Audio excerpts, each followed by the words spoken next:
Assalamualaikum warahmatullahi wabarakatuh. Halo sahabat IPA, bagaimana kabarnya? Apakah baik? Semoga kita diberikan kesehatan oleh Allah Subhanahu wa taala. Amin, amin ya rabbal alamin. Di video kali ini kami akan membahas mengenai VBT atau Valence Bond Theory. Adik-adik, ada yang tahu nggak apa itu VBT atau baru dengar? Untuk itu, simak video kali ini ya. Selain menjelaskan mengenai VBT, di video kali ini kami juga akan membahas mengenai spontanitas reaksi, hibrinisasi, perubahan entalpi dan entropi, dan tata nama senyawa kovalen. Simak video ini sampai selesai ya, jangan lupa. Salah satu teori yang menjelaskan terkait ikatan kovalen adalah Valence bond theory atau VBT. Nah, teori VBT ini muncul karena dua hal. Yang pertama, karena struktur Lewis tidak menjelaskan mengapa ikatan kovalen terbentuk atau bagaimana elektron dapat digunakan bersama di antara atom-atom yang berikatan kovalen. Yang kedua, karena VSEPR tidak menjelaskan mengapa elektron mengelompokkan diri menjadi dominan elektron sehingga dominan elektron ini dapat membentuk molekul. Karena kekurangan dari teori struktur Lewis dan juga teori VSPR, maka dibutuhkan sebuah teori baru yang mampu menjelaskan lebih lengkap ikatan kovalen dan faktor yang menentukan geometri molekul. Maka ditemukan dua buah teori baru, yaitu teori ikatan valensi, Valence bond theory atau VBT, dan juga teori orbital molekul, molecular orbital theory atau teori MO.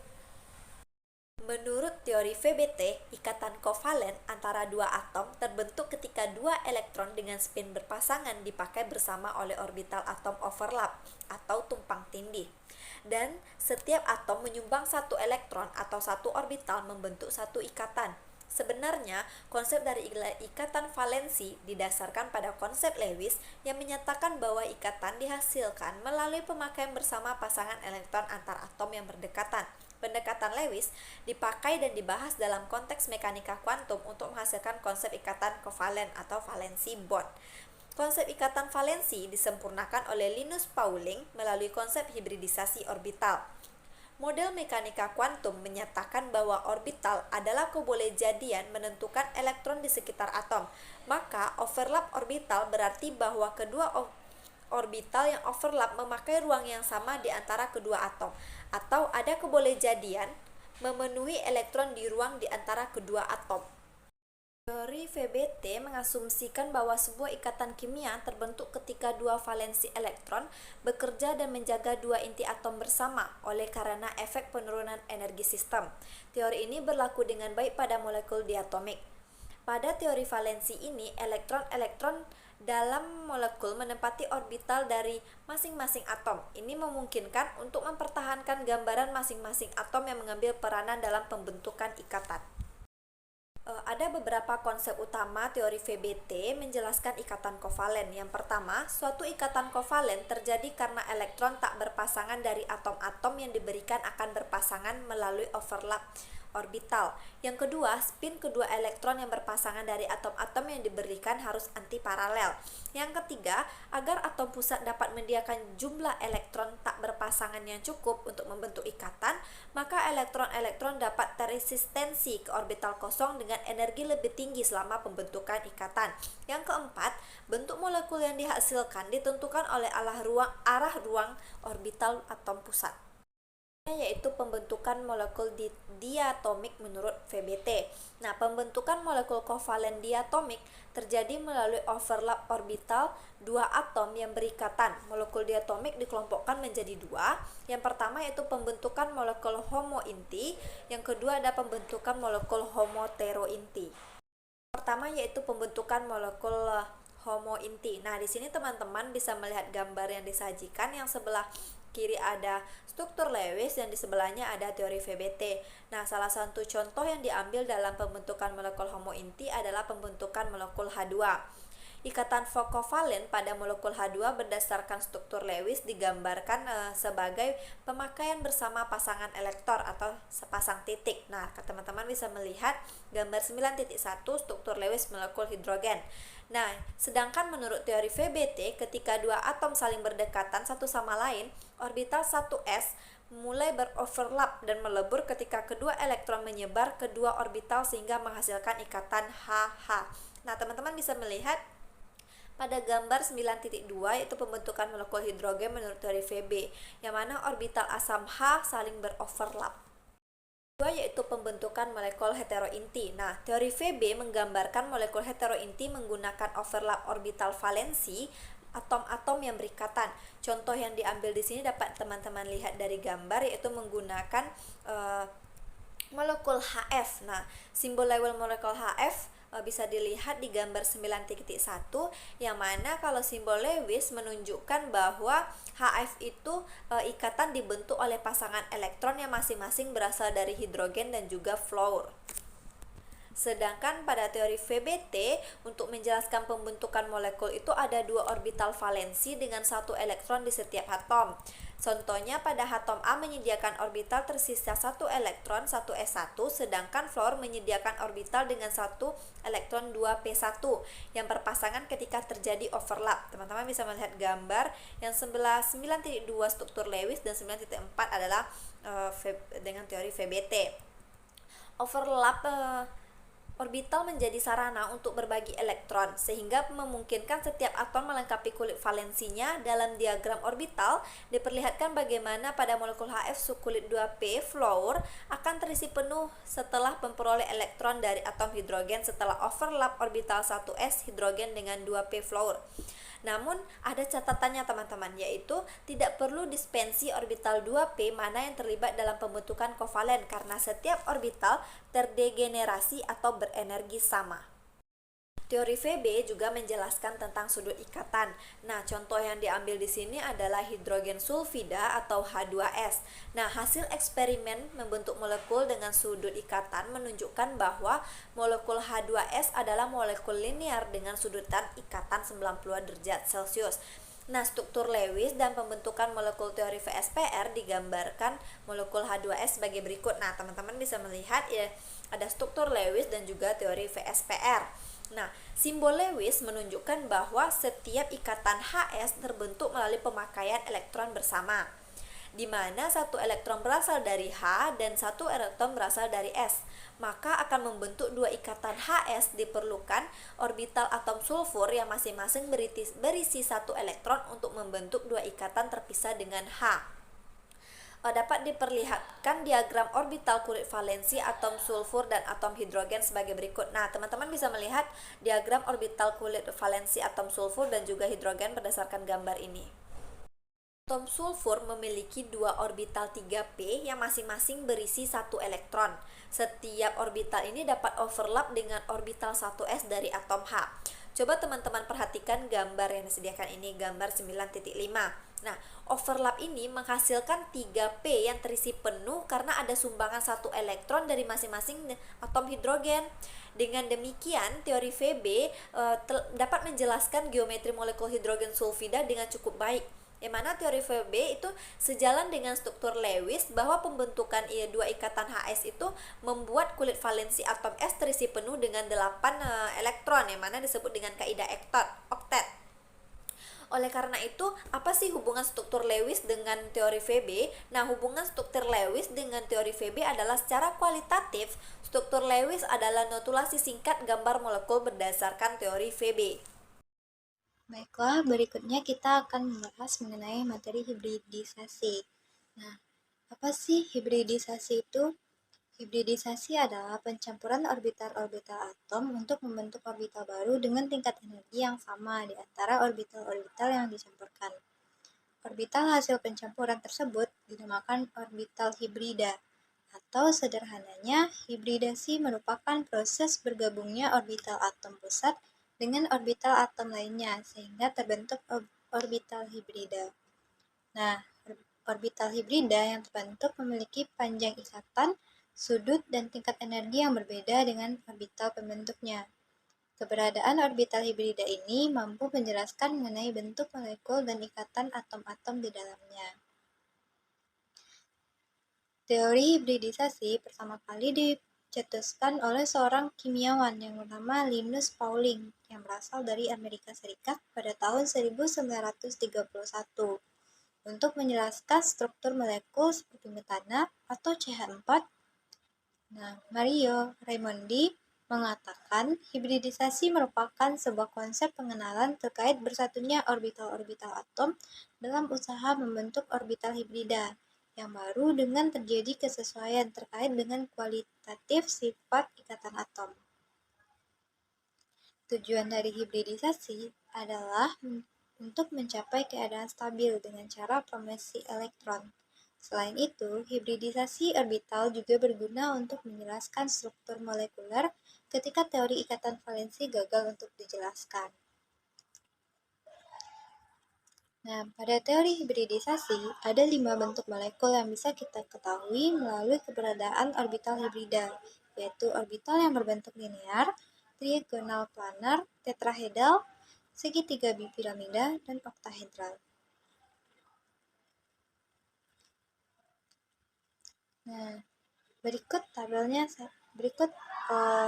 dari jenis orbital. Yang pertama yaitu ada S dan P dengan orbital hibrida yaitu sp dan bentuk molekulnya yaitu linear dengan contohnya yaitu BCl2.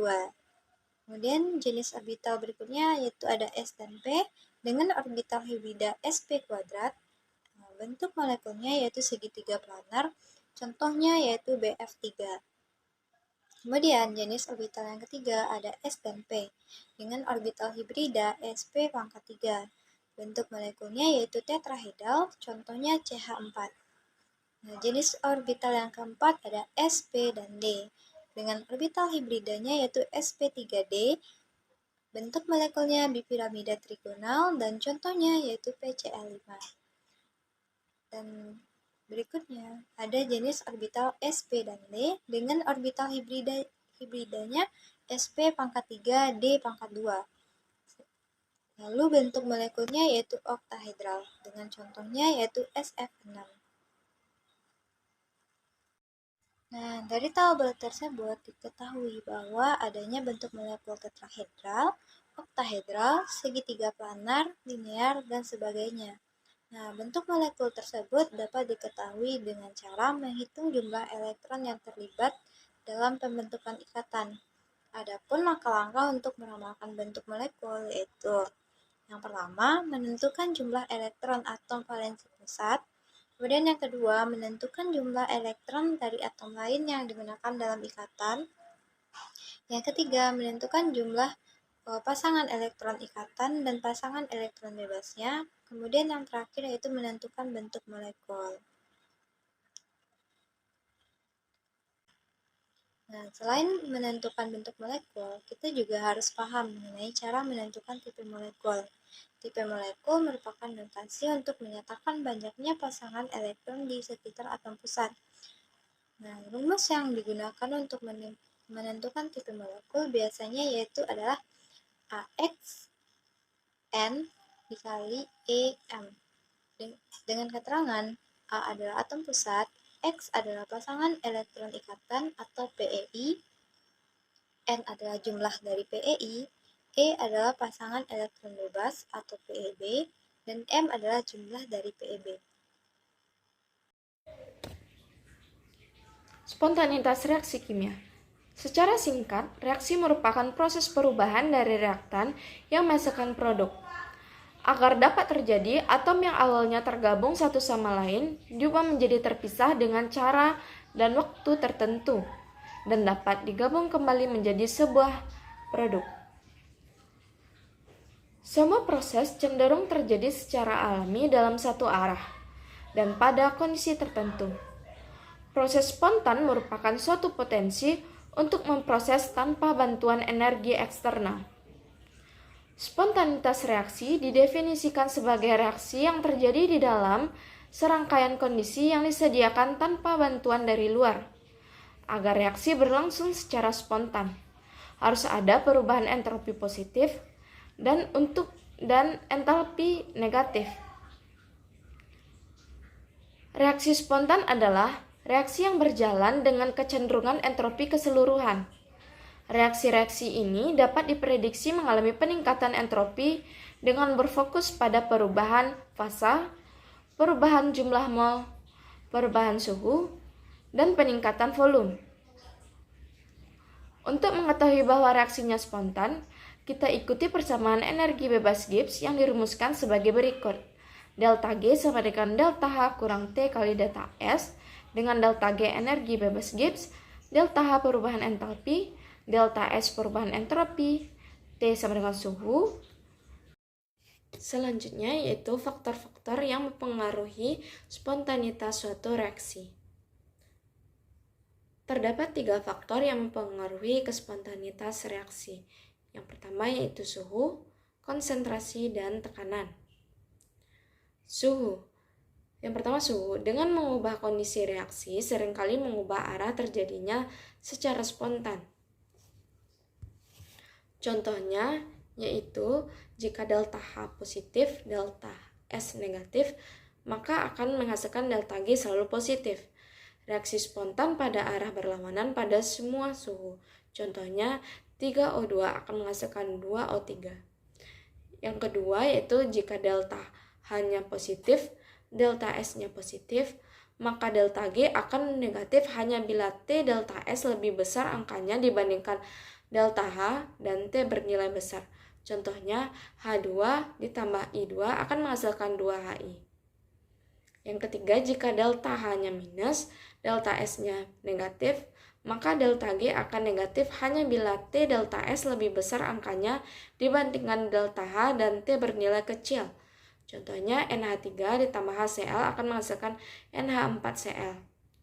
Yang keempat, jika delta H minus, delta S positif, maka delta G selalu negatif pada semua suhu. Contohnya yaitu 2H2O2 akan menghasilkan 2H2O ditambah O2. Faktor yang terakhir yaitu tekanan dan konsentrasi. Dalam kondisi apapun, hubungan umum untuk perubahan energi bebas adalah valid, yaitu delta G sama dengan delta G ditambah R kali T kali Q, dengan R adalah konstanta gas yaitu 8 kali 10 pangkat 3 kilojoule per Kelvin. Istilah yang digunakan untuk Q adalah arbitrary dan tekanan parsial gas yang diukur dalam ATM. Larutan diambil dalam konsentrasi molar dan cairan atau padatan murni tidak muncul dan bahkan tidak ada pelarut yang larut dalam larutan. Salah satu contoh reaksi spontan adalah api unggun yang mengaum. Dalam hal ini, energi sistem berkurang karena pelepasan energi ke lingkungan dalam bentuk panas. Oleh karena itu, api mungkin bersifat eksotermik. Dalam sebagian besar reaksi pembakaran, entropi sistem meningkat karena produk yang terbentuk dari api sebagian besar terdiri atas gas seperti karbon dioksida. Yang pertama yaitu penentuan spontanitas dengan menggunakan energi bebas. Pada tekanan dan suhu konstan, kespontanan reaksi dapat diketahui dengan menggunakan persamaan energi bebas Gibbs, di mana delta G sama dengan delta H kurang T kali delta S. Tanda dari delta G tergantung pada tanda-tandanya delta H dan delta S. Itu bisa positif, negatif, atau nol. Berikut kasus yang menunjukkan sifat proses dari tanda-tanda delta G. Jika delta G negatif, maka prosesnya dikatakan spontan, dan prosesnya kontinu ke arah depan seperti yang sudah dituliskan. Jika delta G positif, prosesnya dikatakan tidak spontan. Jika kita membalikkan arah reaksi, reaksi itu mungkin mulai berlaku secara spontan. Jika delta G 0, proses dikatakan dalam keadaan setimbang. Tidak akan ada perubahan bersih dalam reaksi. Reaksi akan tetap seperti biasa tanpa ada perubahan.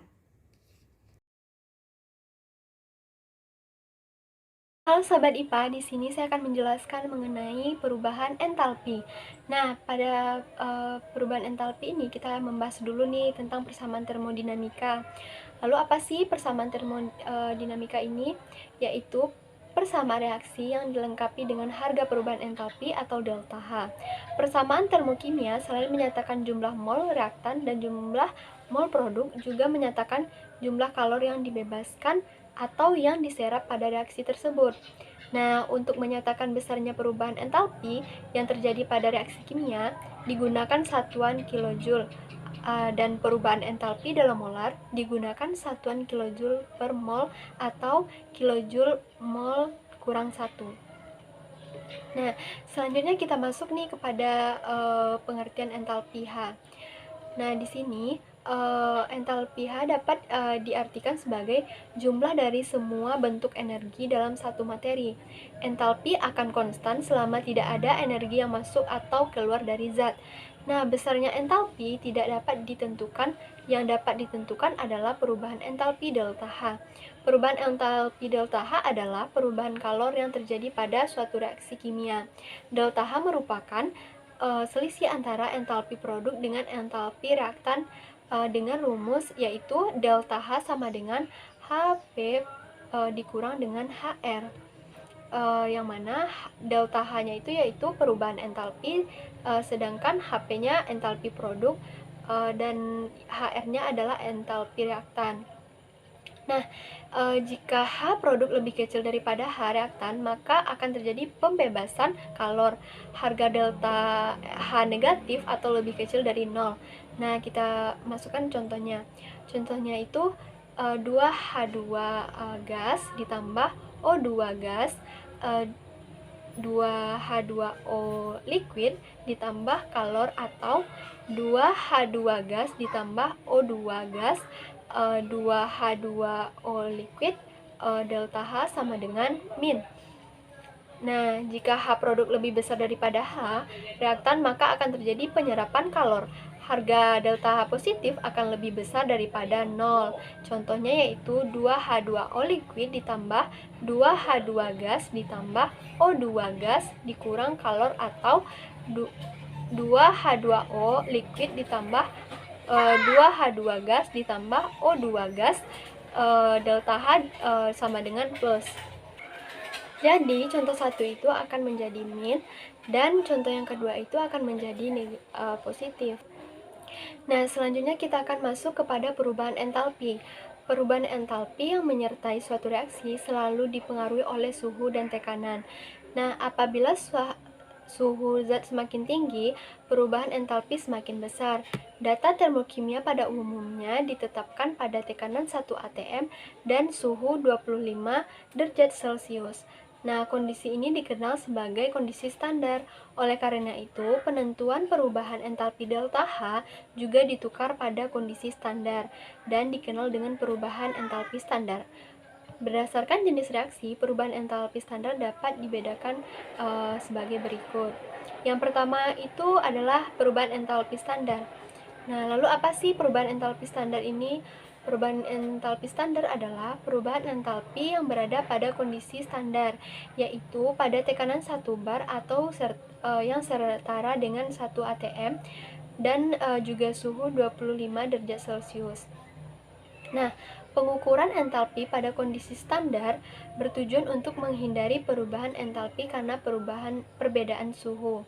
Dengan kondisi standar, pengukuran entalpi menjadi lebih akurat.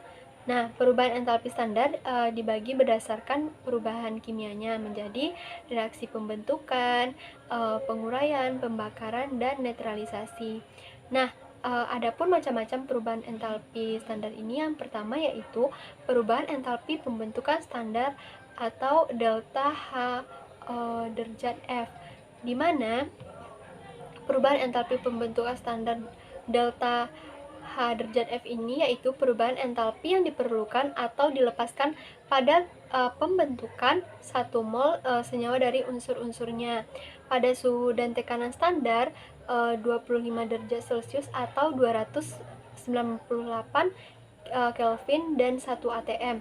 Nah, jika tidak diukur pada keadaan standar, perubahan entalpi pembentukan dinotasikan yaitu delta H0 derajat F. Perubahan entalpi pembentukan disebut juga dengan kalor pembentukan. Nah, adapun ketentuan membuat persamaan termokimia reaksi pembentukan standar ini. Yang pertama yaitu zat yang terbentuk selalu ada di bagian produk atau kanan. Nah, koefisien zat yang dibentuk selalu bernilai 1 untuk mengubahnya dengan mengubah koefisien zat di bagian reaktan sebelah kiri. Nah, yang selanjutnya mengidentifikasi atom penyusun senyawa, kemudian diubah unsur pembentukan sesuai dengan yang ada di alam. Nah, kita masuk nih kepada contoh reaksinya.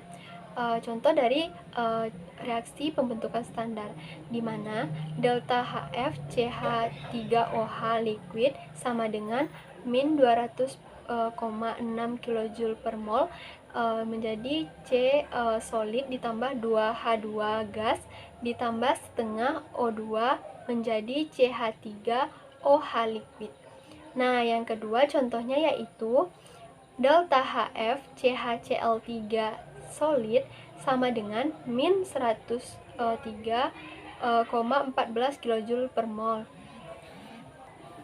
Nah, menjadi C solid ditambah setengah H2 gas ditambah 3/2 Cl2 gas menjadi CHCl3 solid. Nah, adapun contoh soalnya yaitu tentukan perubahan entalpi pada reaksi antara karbon monoksida CO dengan hidrogen H2 untuk menghasilkan metanol CH3OH. Nah, kita jawab dengan persamaan reaksi. CO gas ditambah 2H2 gas menjadi CH3OH liquid. Nah, di mana CO gas ditambah 2H2 gas menjadi CH3OH liquid. Maka dari data delta H derajat F diketahui delta H derajat F CO sama dengan min 111 kJ per mol. Delta H0F nya itu H2 nya itu menjadi 0 dan delta HO derajat F CH3OH sama dengan kita masukkan angkanya yaitu min 239 kJ per mol, maka delta HR sama dengan delta H produk dikurang delta H reaktan. Nah, delta HR sama dengan CH3OH dikurang dengan CO tambah 2H2. Nah, menjadi delta HR sama dengan min 239 dikurang dengan min 111 ditambah dengan 2 dikali dengan 0. Maka delta HR-nya yaitu sama dengan min 239 ditambah 111 dikurang 0 menjadi min 128 kJ per mol. Nah, selanjutnya kita masuk kepada perubahan entalpi penguraian standar atau delta H derajat D. Nah, apa sih perubahan entalpi penguraian standar itu? Yaitu perubahan entalpi yang diperlukan atau dilepaskan pada penguraian 1 mol senyawa menjadi unsur-unsurnya pada keadaan standar. Nah, huruf indeks D berasal dari kata decomposition yang berarti penguraian. Hukum Laplace menyatakan bahwa jumlah kalor yang dilepaskan pada pembentukan senyawa dari unsurnya sama dengan jumlah kalor yang diperlukan pada penguraiannya. Senyawa tersebut menjadi unsur-unsurnya. Nah, berdasarkan rumusan Marquis de Laplace, jumlah kalor yang dilepaskan pada pembentukan senyawa dari unsur-unsurnya sama dengan jumlah kalor yang diperlukan pada penguraian senyawa tersebut menjadi unsur-unsurnya, atau dapat disimpulkan bahwa delta HD derajat merupakan kebalikan dari delta HF derajat dan besarnya nilai juga merupakan kebalikannya. Di mana contoh perubahan entalpi penguraiannya yaitu delta HD CO2 sama dengan positif 393,5 kJ per mol menjadi CO2 gas yaitu menjadi C solid ditambah O2 gas. Nah, langsung saja kita masuk kepada contoh soalnya. Nah, apabila diketahui delta F H2CO3 sama dengan min 699,65 kJ per mol, maka hitunglah perubahan entalpi pada penguraian 496 gram H2CO3. Nah, kita jawab yaitu reaksi pembentukan H2CO3, H2 ditambah C ditambah 3/2 O2 menjadi H2CO3 delta H sama dengan min 699,65 kJ per mol. Nah, reaksi penguraiannya H2CO3 menjadi H2CO3 menjadi H2 ditambah C ditambah 3/2 O2. Nah, ditambah dengan 3/2 O2 delta H sama dengan positif 699,69 kJ per mol. Maka penguraiannya 496 gram H2CO3 adalah mol H2CO3 sama dengan, kita masukkan rumusnya massa per mR, sama dengan 496 tadi dibagi dengan 62. Nah, sama dengan hasilnya yaitu 8 mol, di mana delta H-nya sama dengan 8,699,65. Jadi hasilnya yaitu dari pembagian 8 dibagi 699,65 tadi mendapatkan hasil 559,2 kJ per mol. Nah, selanjutnya yaitu perubahan entalpi pembakaran standar atau delta H derajat Celcius. Nah, perubahan entalpi pembakaran standar adalah jumlah kalor yang dilepaskan pada reaksi pembakaran sempurna 1 mol zat atau unsur atau senyawa. Nah, dalam keadaan stabil, pada keadaan standar 25 derajat C atau 298 Kelvin dan 1 atm, reaksi pembakaran tergantung pada jumlah oksigen yang bereaksi. Nah, delta Hc ini adalah simbol untuk perubahan entalpi standar pembakaran, di mana huruf indeks C berasal dari kata combustion yang artinya pembakaran, sehingga delta Hc dapat dipahami sebagai perubahan jumlah energi pada pembakaran 1 mol suatu zat yang mengalami pembakaran sempurna pada kondisi standar. Nah, perubahan entalpi standar netralisasi dinyatakan dengan notasi delta Hn.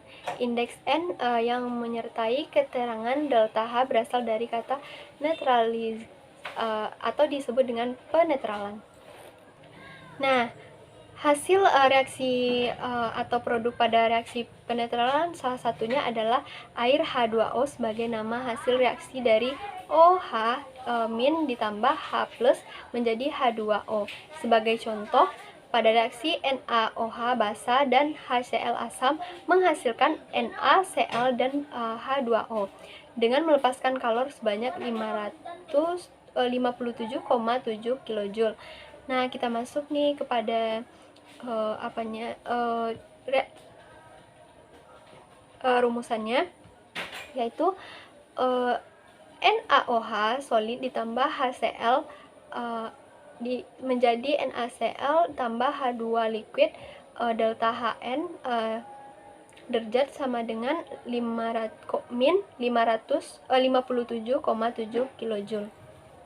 Nah, perubahan entalpi penguapan standar yang selanjutnya atau disebut juga dengan delta. Yang selanjutnya kita akan membahas mengenai perubahan entalpi penguapan standar atau delta derajat uap. Nah, apa sih perubahan entalpi penguapan standar? Yaitu perubahan entalpi yang diperlukan atau dilepas pada saat 1 mol zat dalam fase cair berupa menjadi fase gas pada keadaan standar. Nah, baik penguapan atau pencairan merupakan reaksi yang membutuhkan atau menyerap kalor. Nah, sehingga kedua reaksi tersebut termasuk dalam reaksi endoterm. Nah, adapun rumusnya yaitu H2O liquid menjadi H2O gas menjadi delta HF derajat sama dengan positif 44 kJ. Nah, selanjutnya kita masuk kepada perubahan entalpi pelemburan standar atau delta H derajat Fuchs. Nah, perubahan entalpi pelemburan standar yaitu perubahan entalpi yang diperlukan atau dilepaskan pada saat 1 mol zat fase pada perubahan menjadi fase cair pada keadaan standar. Contoh H2O solid menjadi H2O liquid yaitu delta H derajat V Fuchs sama dengan ditambah 6,01 kJ. Nah, selanjutnya kita masuk kepada perubahan entalpi sublimasi standar, yang mana yaitu perubahan entalpi sublimasi standar yaitu perubahan entalpi yang diperlukan atau dilepaskan pada saat 1 mol zat fase pada perubahan menjadi fase gas pada keadaan standar. Contohnya yaitu H2O solid menjadi H2O gas menjadi delta H sub sama dengan ditambah 50,01 kJ menjadi delta H derajat sub sama dengan delta H derajat Fuchs ditambah dengan delta H derajat VAP. Selanjutnya perubahan entalpi pelarutan standar. Nah, perubahan entalpi pelarut standar yaitu perubahan yang diperlukan atau dilepas ketika 1 mol zat pelarut dalam satu pelarut pada keadaan standar. Nah, entalpi pembatasan pelarut adalah perubahan entalpi standar jika terlarut pada pelarut dengan sejumlah tak terhingga sehingga interaksi antara dua ion dapat diabaikan. Contohnya HCl gas menjadi HC sama dengan menjadi delta H 0 sol sama dengan min 75,14 kJ. Nah, selanjutnya kita masuk kepada reaksi eksoterem dan reaksi endoterem. Nah, sistem adalah reaksi kimia yang sedang diamati atau dipelajari, sedangkan lingkungan adalah segala sesuatu di luar sistem. Reaksi eksoterem adalah reaksi yang melepas kalor dari sisi ke lingkungan, sehingga kalor dari sistem akan berkurang. Nah, tanda reaksi eksoterem adalah delta sama dengan min negatif atau sedangkan reaksi endoterem adalah reaksi yang menyerap kalor dari lingkungan ke sistem sehingga kalor dari sistem akan bertambah. Tanda reaksi endoterem adalah delta H sama dengan plus atau positif. Nah, selanjutnya kita masuk kepada penentuan harga perubahan entalpi dengan kalorimeter. Nah, kalorimeter adalah suatu alat yang mengukur jumlah kalor yang diserap atau dibebaskan sistem. Data delta H reaksi yang terdapat pada tabel-tabel pada umumnya ditentukan secara kalorimetris. Nah, data yang diperlukan untuk menghitung kalor yang diserap atau dikeluarkan oleh sistem reaksi adalah perubahan temperatur sebelum dan sesudah reaksi atau delta T sama dengan TA dikurang TM, di mana TA sama dengan temperatur akhir dan TM adalah temperatur mula-mula. Nah, yang B-nya yaitu massa total larutan atau M, dilambangkan dengan M, sedangkan yang C-nya kalor jenis larutan atau dilambangkan dengan C. Nah, jumlah kalor yang diserap atau dilepaskan dirumuskan sebagai berikut.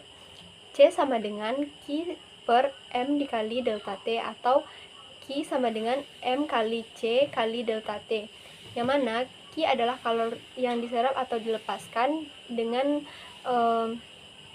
dilambangkan J, sedangkan M massa larutan atau gram, delta T perubahan temperatur dilambangkan dengan K, C sama dengan kalor jenis larutan atau J per gram K. Nah, selanjutnya kita masuk kepada penentuan harga perubahan entalpi dengan hukum Hess.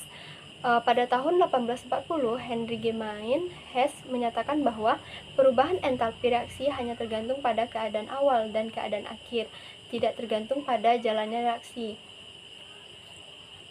Nah, selanjutnya kita masuk kepada pembentukan harga perubahan entalpi dengan menggunakan entalpi pembakaran. Nah, di mana kalor dari suatu reaksi juga dapat ditentukan dari data entalpi pembakaran atau delta H derajat F, zat-zat bereaksi dan zat-zat hasil reaksi. Nah, delta H reaksi sama dengan sigma delta H derajat F produk dikurang dengan sigma delta H derajat F reaktan. Nah, poinnya yaitu ada energi ikatan. Lalu apa sih energi ikatan? Energi ikatan adalah banyaknya energi yang berkaitan dengan satu ikatan dalam senyawa kimia. Besarnya energi ikatan diperoleh dari kalor pengatoman. Misalnya dalam metana energi ikatan C dikurang H adalah seperempat dari entalpi pada proses.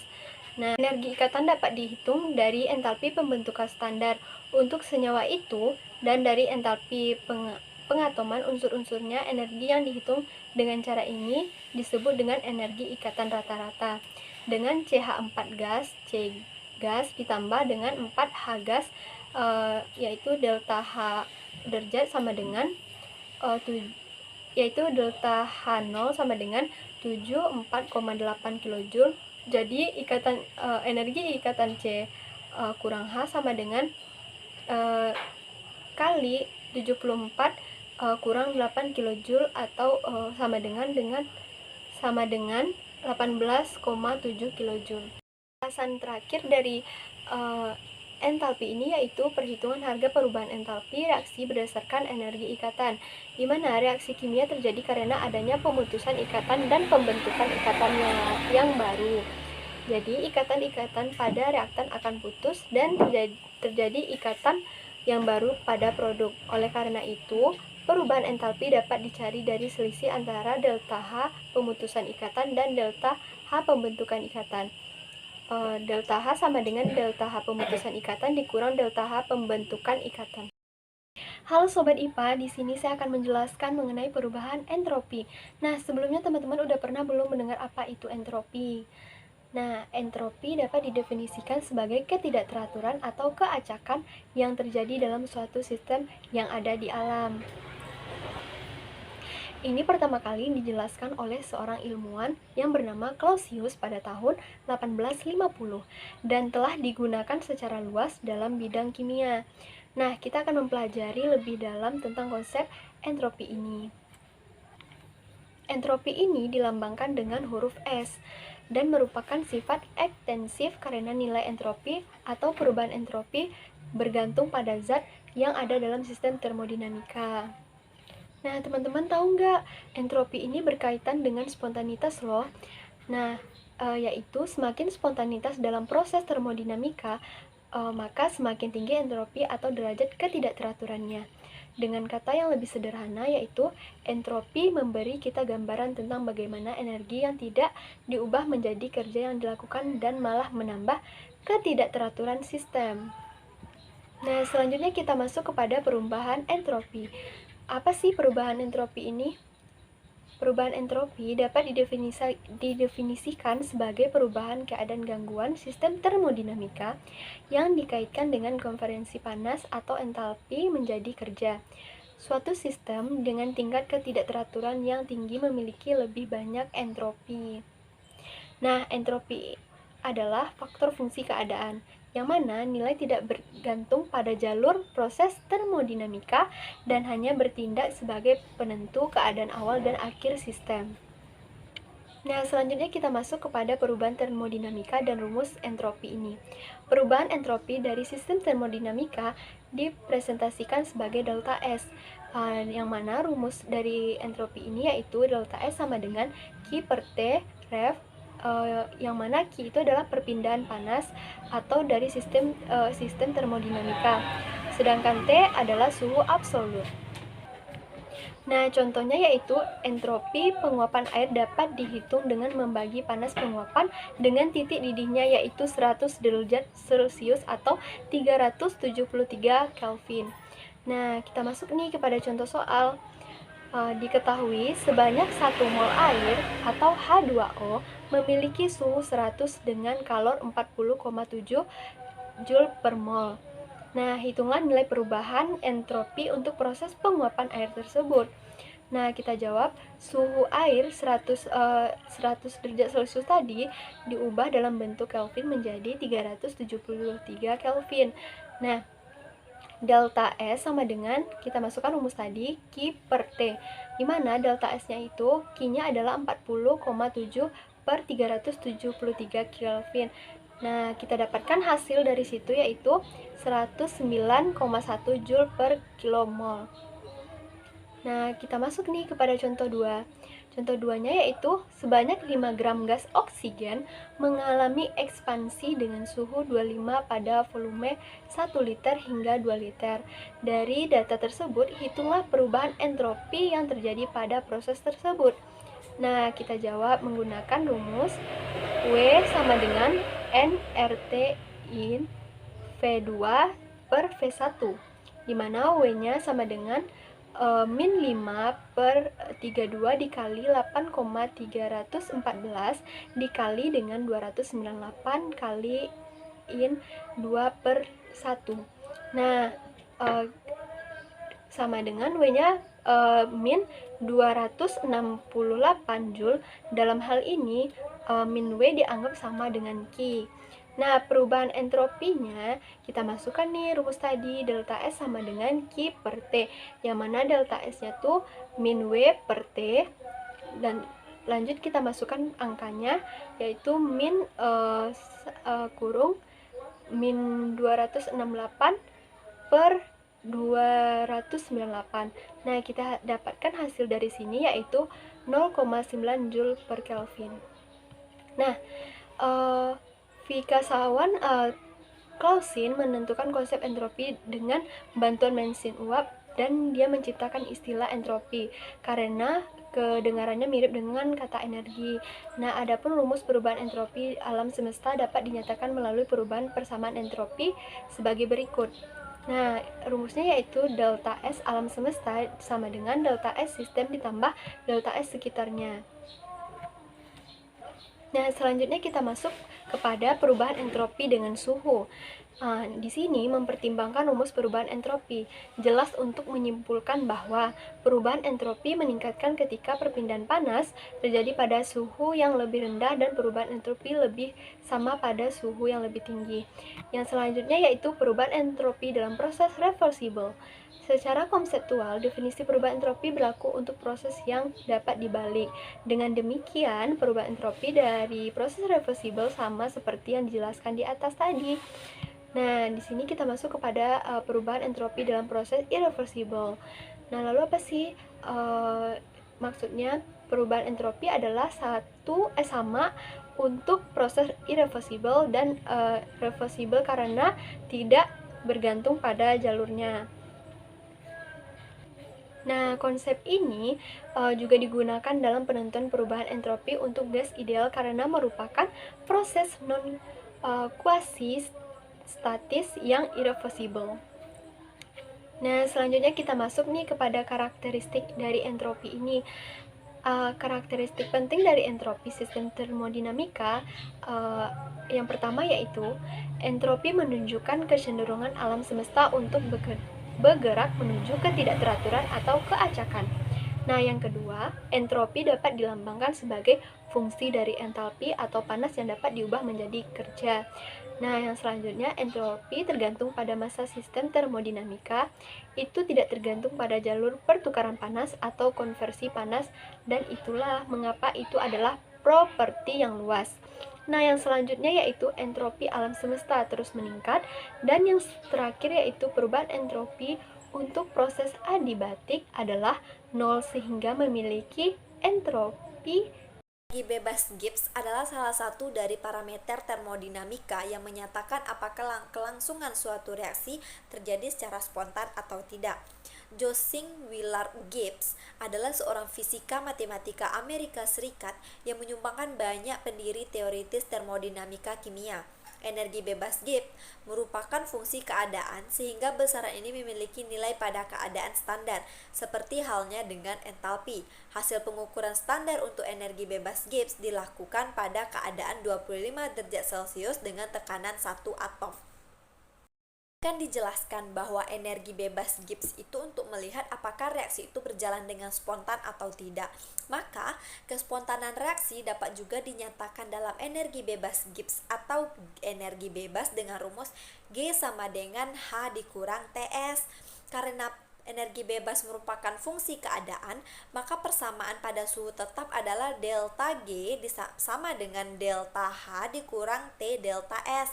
Nah, apabila atau ketika delta G kecil dari 0, maka reaksi itu spontan ke arah depan. Sedangkan apabila delta G besar dari 0, maka reaksi itu tidak spontan atau reaksi ini spontan pada arah yang berlawanan. Sedangkan jika delta G sama dengan 0, maka sistem pada keadaan setimbang. Dalam energi bebas Gibbs, kita bisa menganalisis hubungan delta H dan delta S untuk memprediksi kespontanan suatu reaksi. Nah, apabila delta H positif dan delta S negatif, maka delta G selalu positif. Reaksinya spontan pada arah yang berlawanan pada semua suhu. Contohnya, 3O2 menjadi 2O3. Nah, sedangkan apabila delta H positif dan delta S positif, maka delta G-nya akan negatif. Namun ini hanya terjadi bila T delta S lebih besar angkanya dibandingkan delta H dan T bernilai besar. Nah, contohnya itu H2 ditambah I2 menghasilkan 2HI. Nah, apabila delta H negatif dan delta S juga negatif, maka delta G akan negatif hanya bila T delta S lebih besar angkanya dibandingkan delta H dan T bernilai kecil. Contohnya yaitu NH3 ditambah HCl menghasilkan NH4Cl.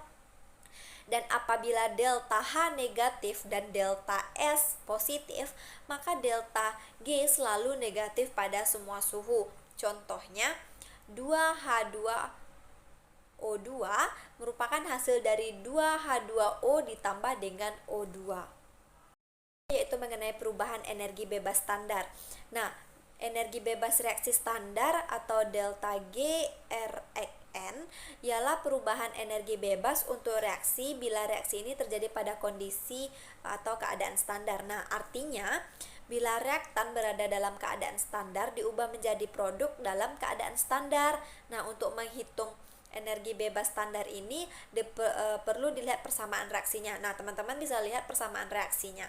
Maka untuk perubahan energi bebas standar ini, untuk reaksi ini ialah delta G RXN sama dengan C delta G FC tambah D delta G FD dikurang A delta G FA ditambah B delta G FB. Nah, atau bisa juga disajikan dalam delta G RXN sama dengan sigma GN produk ditambah sigma NG reaktan. Nah, di mana N adalah koefisien stoikiometri.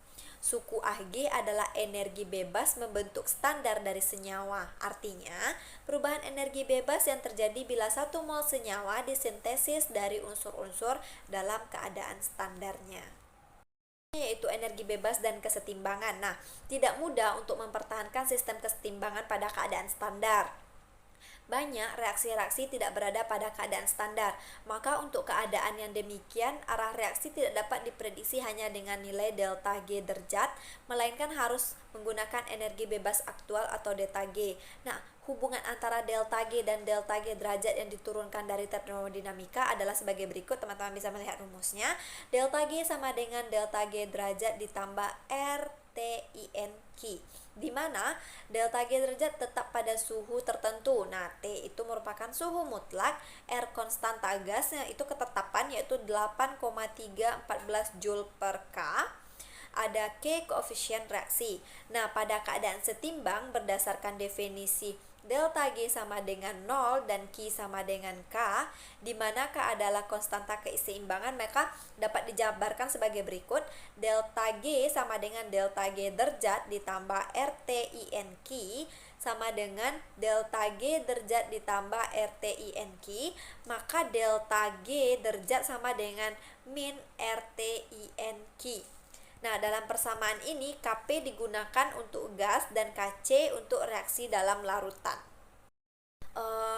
ada hubungan antara energi bebas Gibbs dengan entropi, yang mana hukum kedua termodinamika menyatakan bahwa reaksi spontan akan meningkatkan entropi sementara, artinya delta S unif besar dari 0. Namun untuk menetapkan tanda delta S unif suatu reaksi juga diperlu menghitung baik delta S cis maupun delta S sur. Nah, untuk itu perlu memasukkan fungsi termodinamika lain untuk membangun penetapan, maka reaksi akan terjadi spontan dengan hanya melihat sistem itu sendiri.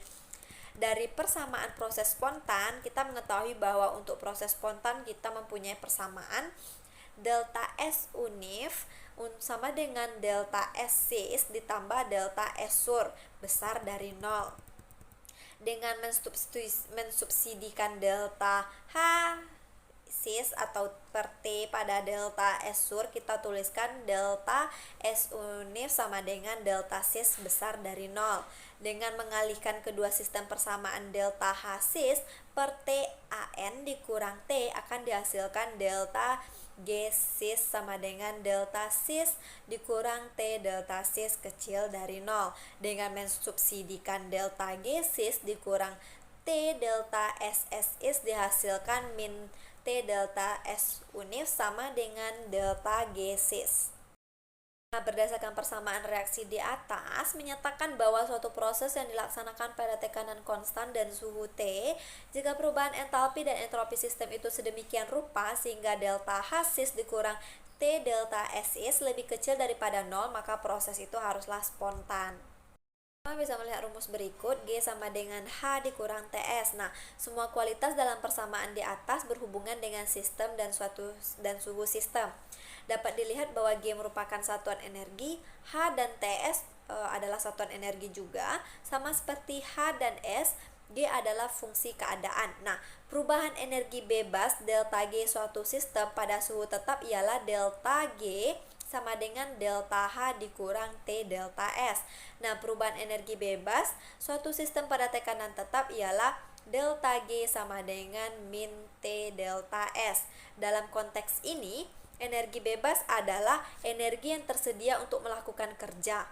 Jadi, jika suatu reaksi diiringi dengan pelepasan energi yang berguna dengan kata lain tuh jika Ag negatif. Kenyataan ini sendiri sudah menjamin bahwa reaksinya itu spontan dan tidak perlu mengkhawatirkan bagian lain dari semesta. Jika kita ulas lagi secara keseluruhan, syarat-syarat untuk kespontanan dan kesetimbangan pada suhu dan tekanan yang tetap dari segi Ag itu ada 3. Nah, apabila delta G kecil dari 0, maka reaksinya spontan. Apabila delta G besar dari 0, maka reaksinya non-spontan. Namun reaksi itu akan spontan pada arah yang berlawanan. Nah, jika delta G sama dengan 0, sistem itu berada pada kesetimbangan atau tidak ada perubahan bersih. Selanjutnya yaitu tata nama senyawa kovalen. Senyawa kovalen merupakan senyawa yang terbentuk oleh dua unsur non-logam melalui ikatan kovalen. Pada tahun 1892, Perhimpunan Kimia Internasional melakukan pertemuan di Swiss untuk merumuskan aturan penamaan senyawa kimia. Tata nama yang dirumuskan disebut dengan tata nama IUPAC atau International Union of Pure and Applied Chemistry. Aturan IUPAC digunakan dalam penamaan senyawa kimia organik dan anorganik. Dalam penamaan senyawa kimia kovalen disusun berdasarkan aturan. Penamaan senyawa kovalen digunakan awalan yang menunjukkan jumlah relatif setiap jenis atom dalam molekul.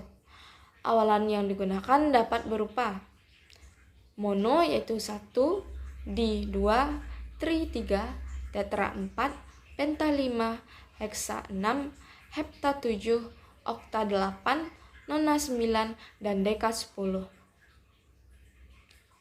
Secara garis besar, aturan penamaan senyawa kovalen adalah yang pertama terdiri dari 2 kata. Yang kedua, tiap kata mewakili nama unsur yang diberi awalan seperti mono, di, tri, tetra sesuai dengan jumlah atom pada molekulnya. Yang ketiga yaitu untuk kata pertama awalan mono tidak diikut sertakan. Yang keempat yaitu kata kedua terakhir diikuti akhiran ida. Sebagai contoh yaitu SO2 yaitu belerang dioksida, SO3 belerang trioksida, dan CCl4 yaitu karbon tetraklorida.